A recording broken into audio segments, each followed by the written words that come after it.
Television অঙ্গনের আলোচিত অভিনেত্রী কেয়া পায়েলকে ঘিরে সম্প্রতি সামাজিক মাধ্যমে শুরু হয়েছে তুমুল আলোচনা।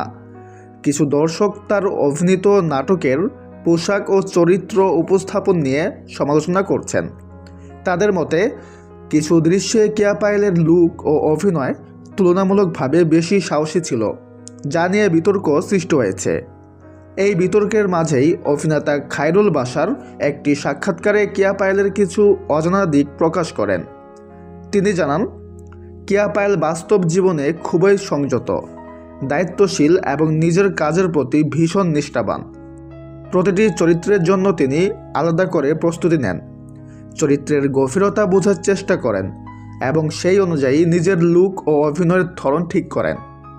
খায়রুল বাশার আরও বলেন, অনেকে শুধু কিছু দৃশ্য বা পোশাক দেখে কেয়া পায়েলকে বিচার করেন, কিন্তু তার পেছনে রয়েছে কঠোর পরিশ্রম, মানসিক চাপ এবং দীর্ঘ লড়াই। একজন অভিনেত্রী হিসেবে তার কাজের মান যথেষ্ট মূল্যবান, যা সহজে বোঝা যায় না। তো ভিউয়ার্স, এই বিষয়ে আপনার কি মতামত কমেন্টে জানাতে পারেন। সবাই ভালো থাকবেন। ধন্যবাদ।